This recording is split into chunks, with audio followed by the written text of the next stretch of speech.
Release थी तो मैं था वहाँ पर, पहली बार इनसे मिला था और आज इंग्लिश में भी है। तो भी मैं स्पेशल दिल्ली से अभी आया हूँ एयरपोर्ट से और कल चला जाऊँगा सुबह स्पेशल इसी प्रोग्राम के लिए, क्योंकि मैं मिस नहीं करना चाहता था। तो एक कमाल का अनुभव, इन्होंने मुझे बुक दी, बुक जब लॉन्च हुई हिंदी की तो मैंने पढ़ी बुक, और उसमें राजनाथ सिंह जी के, मनोहर लाल खट्टर जी के, मुख्यमंत्री, शिक्षा मंत्री, ये जितने भी बड़े बड़े IPS अधिकारी और CBI के लोग, सबने अपनी अपनी टिप्पणियां की हुई थी। तो मुझे लगा यार ऐसा कोई व्यक्ति हो सकता है कि हर पार्टी के लोग और IPS अधिकारी, IAS अधिकारी सब उनके बारे में लिख रहे हैं, तो ऐसा कौन व्यक्ति होगा पता नहीं। तो लेकिन जैसे जैसे मैं इनसे मिलता गया और बातचीत होती गई, उनको जानता गया, मेरा जो ये विचार है पुख्ता हो गया है, बिल्कुल सही लिखा है। क्योंकि मैं वाकई ऐसा सोच रहा था पहले कि क्या कोई व्यक्ति ऐसा भी हो सकता है, इतना पैसा कमाने के बाद इंसान बदल जाता है। और दूसरी बात, मुझे 2 बार नवचेतना ने बेस्ट आइकॉन समझते हैं कि कौन क्या क्या लोग करते हैं अपनी प्रमोशन के लिए, फिल्म के लिए, लेकिन ये फिल्म की प्रमोशन नहीं है, ये पहले बुक की जो आत्मा है फिल्म की, बुक की और इनकी पर्सनैलिटी की है, ये क्या है उसकी ये प्रमोशन है कि ये बुक में क्या है ऐसा, ताकि लोग समझ पाए। तो बाद में फिल्म जब आएगी तब आप देखेंगे उसमें, क्योंकि हर फिल्म में लोग क्या चाहते हैं कि फिल्म हिट होनी चाहिए, लेकिन मैं गवाह हूं उस बात का कि इन्होंने बोला कि हिट हो या ना हो, लेकिन एक कल्ट फिल्म बन जाए ताकि लोग काफी सालों तक याद रखें। मुझे पैसा कमाने की कोई इच्छा नहीं है कि इससे पैसा ही कमाना है, और इसके लिए कोई सबसे पहले जो 2 नाम आए, राजकुमार राव और जिमी शेरगिल, ये 2 नाम। जिमी शेरगिल मान गए तो ठीक, नहीं तो राजकुमार राव, ऐसा चल रहा है, या तो दोनों में से कौन पहले। लेकिन राजकुमार राव वाज सो बिजी तो हमारा नहीं बन पाया, बट जिमी ने, क्योंकि उसके अलावा कोई हमने सोचा भी नहीं था। उसके बाद मतलब एक मेन जब SP चौहान के रोल के लिए सही व्यक्ति मिल गया, तो उसके बाद सारी चीजें अपने आप आसान होती गई और बहुत ही पॉजिटिवली होती गई और बहुत ही अच्छा एक प्रोसेस रहा। और मैं उस प्रोसेस का पूरा भागीदार हूँ, क्योंकि कास्टिंग भी मैंने ही की थी इसकी। मैंने कहा सर कास्टिंग मैं करूँगा, क्योंकि मैं जानता हूँ, मैंने पूरी स्क्रिप्ट पढ़ी है, तो कौन सा क्या चाहिए और एज इट इज मैंने उस तरीके से, कोई किसी की प्रमोशन नहीं। मैं ये गवाह है, सामने बैठे हैं, इन्होंने खुद बोला कि यार वो एक मेरे दोस्त का लड़का है, वो ले सकते हैं क्या, अगर टैलेंटेड हो तो। मैंने कहा अगर टैलेंटेड हो तो ये बात अच्छी है, और यही बात मैंने बोला कि मैं बिल्कुल नहीं बोलूँगा कि तू ले ले, और मैंने वाकई में उसको नहीं लिया क्योंकि वो उतना टैलेंटेड नहीं था।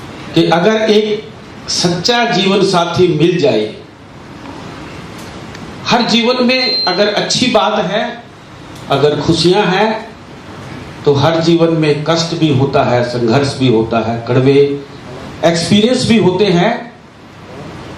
अगर कोई सच्चा दोस्त मिल जाए तो तमाम तरह की तकलीफ को आदमी इजीली पार कर जाता है। मेरे जीवन में 8 दिसंबर 89 में सीमा चौहान आए। सॉरी, क्योंकि रामदास अठावले जी आदरणीय कह रहे हैं तो माइक में मैं बात करूंगा। हालांकि आप मेरे पूरे मन की जो बात है, जो मेरे मन की पीड़ा व्यथा, जो आज समाज में सत्यता की राह में जो हजारों किस्म की रुकावटें हैं, वो सारा मैं अपनी बात कह चुका हूँ। क्योंकि हमारे माननीय मंत्री साहब जिन्होंने शेर की तरह, लॉयंस की तरह जिस लड़ाई को लड़ा है, जो समाज के दबा कुचला वर्ग, जो हर तरह से महरूम जो एक वर्ग है, उसकी जो लड़ाई लड़ी है, हम उसी के हिस्सा हैं। जैसे इस बुक में भी आपने PPT भी आपने देखी है। माननीय मंत्री साहब SP चौहान जो इस बुक का नायक है, ये नवचेतना मंच ने इस बुक को तैयार कराया है और दैनिक भास्कर के ब्यूरो चीफ ने इस जिंदगी को लिखा है। ये हम चर्चा तो कर चुके हैं, क्योंकि आपकी नजर में डालना चाहते हैं कि एक निगतू गांव, जिला करनाल, हरियाणा का एक ठाकुर का बेटा जो अति गरीब परिवार में पैदा होके, और वो ठाकुरों का पूरा एरिया है, वहाँ जो कमजोर जातियां हैं, जो हरिजन, बाल्मीक, जो बैकवर्ड क्लास, उन पे जिस तरह का अन्याय था, कम मजदूरी का मिलना, और किस तरह का बिना कसूर के जो सजा मिलती थी, और ठाकुर लोग कैसे उन गलियों में भी जाना पसंद नहीं करते थे जहां मजदूर, हालांकि खेतों में काम मजदूर करते थे, कमा के मजदूर देते थे, पर उन गलियों में भी जाना पसंद नहीं करते थे, छुआछात था। तो इस नायक ने, इस ठाकुर के बेटे ने 1978 से लेके और लंबे समय तक जातीय जो एक द्वेष था, घृणा थी, उसको तोड़ने के लिए हरिजन वाल्मीकि बस्तियों में गए, उनके घर का खाया पिया, और ठाकुरों ने जबरदस्त बहिष्कार कर दिया, जाति से गिरा दिया। फिर भी ये नायक लड़ता रहा, और एक दिन वो आया कि आज पूरे एरिया के लोग, जिला करनाल के लोग जाति बंधन से मुक्त होके एक जगह रहते हैं। पूरा जबरदस्त नशा था, कच्ची शराब थी, पक्की शराब थी, लोग नशे में धूत आपस में लड़ते थे, कई तरह मर्डर, नायक के परिवार में बहुत मर्डर हुए।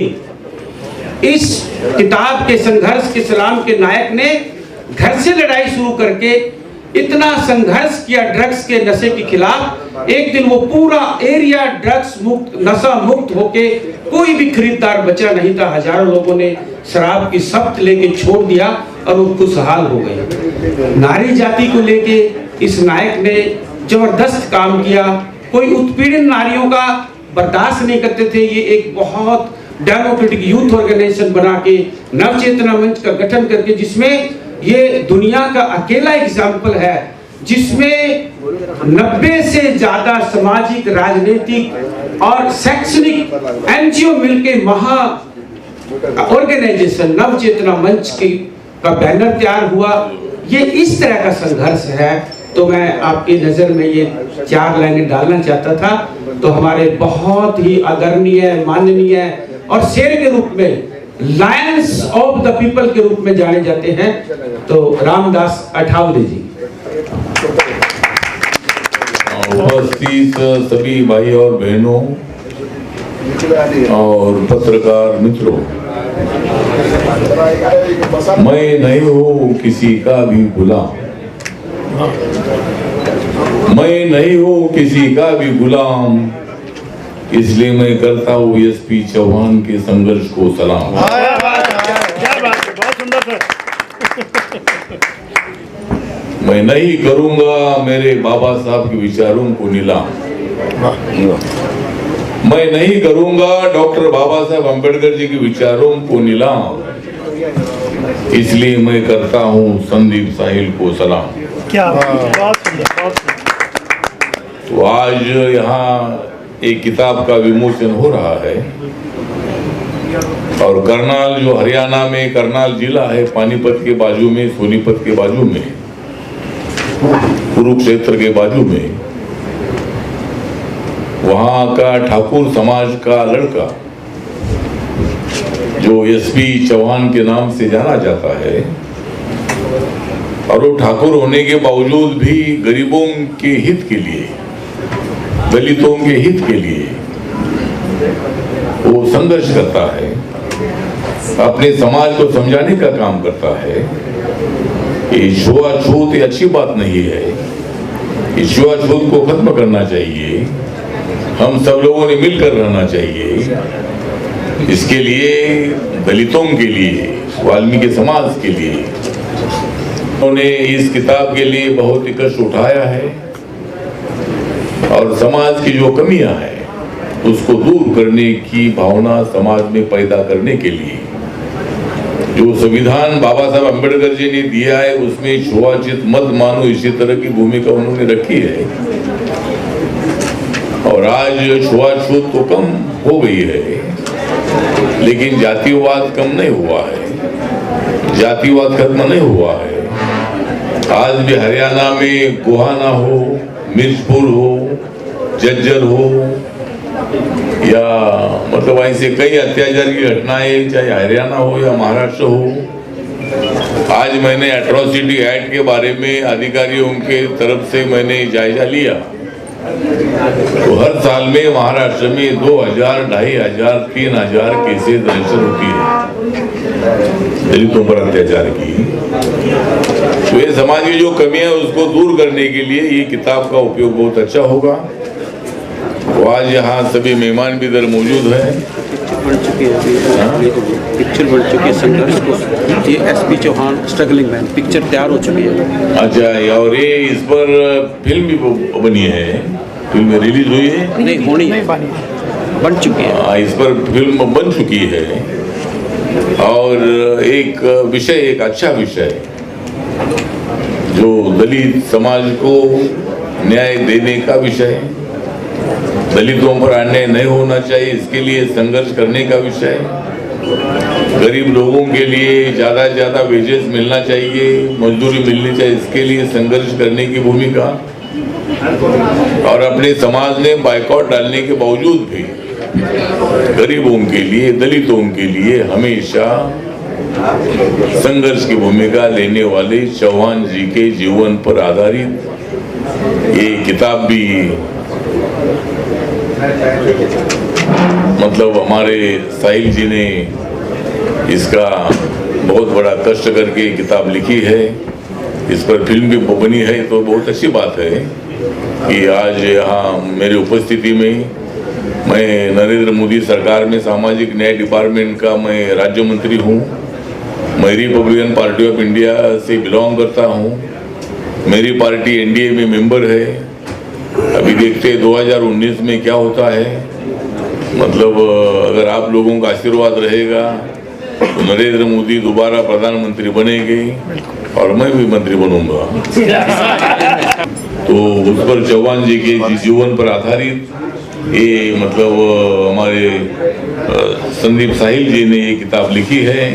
तो मैं इसका विमोचन हो गया है और मैं भी इस प्रोग्राम में उपस्थित हूँ। तो फिर एक बार मैं चौहान जी को याद करता हूँ और संदीप साहिल जी को बधाई देता हूँ कि आपने बहुत अच्छे विषय पर अपनी किताब लिखी है। समाज की जो कमियाँ है उसको दूर करने की भूमिका आपने इसमें रखी है, इसीलिए मैं आपका धन्यवाद करता हूँ। और हमारी तरफ से जो भी सहयोग आपको चाहिए वो सहयोग हम देने के लिए आपको तैयार है। इन्हीं शब्दों के साथ मैं ये संघर्ष को मैं सलाम करता हूँ और मेरे दो शब्द खत्म करता हूँ। जय भीम, जय भारत, जय महाराष्ट्र। शिक्षा दी जाएगी।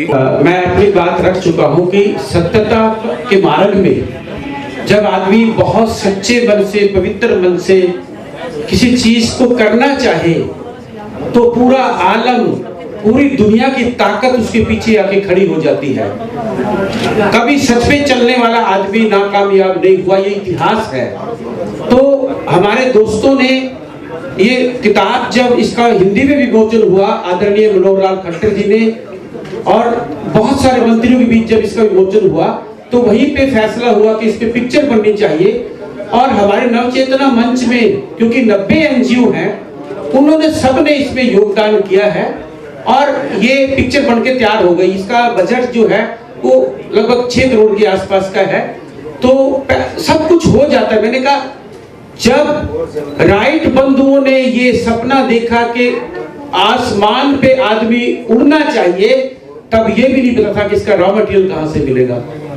आज उनके सपना, क्योंकि निस्वार्थ था, उनको अपने लिए कोई चाह नहीं थी, वो सत्यता के मार्ग पे चले। जितने भी साइंटिस्ट, वैज्ञानिक होते हैं, वो चाहे वो एक्सरे का आविष्कार हो, चाहे अल्ट्रासाउंड का, चाहे फोन का, चाहे हवाई जहाज का, ये तमाम संत हुए हैं। इन्होंने कभी अपने लिए कुछ नहीं चाहा और जब चाहा तो प्रभु ने, दाता ने, खुदा ने उनको तमाम वो रॉ मटेरियल इसी धरती पे प्रोवाइड कराया है और सब चीजें बनके तैयार हुई। ये पिक्चर तो कोई खास बात नहीं है। तो नवचेतना मंच के मेंबरान ने ये पैसा इकट्ठा किया। उनको ये था कि ये मजदूरों की हक की लड़ाई, ये दलितों के हक की लड़ाई, ये नशे के खिलाफ लड़ाई, ये जो कमजोरों पे अन्याय की लड़ाई, ये किताब कोई कोई पढ़ता है। 1% लोग भी किताब पढ़ के राजी नहीं है। आज हमारा यूथ, हमारा स्टूडेंट पर्दे पे ज्यादा ध्यान देता है, इंटरनेट पे ज्यादा ध्यान देता है, तो क्यों ना पिक्चर बनाई जाए। और उन्होंने निस्वार्थ, कोई पैसा कमाने की इच्छा नहीं है, ये पिक्चर बनकर तैयार हो गई और नवंबर में शायद आपके बीच में होगी।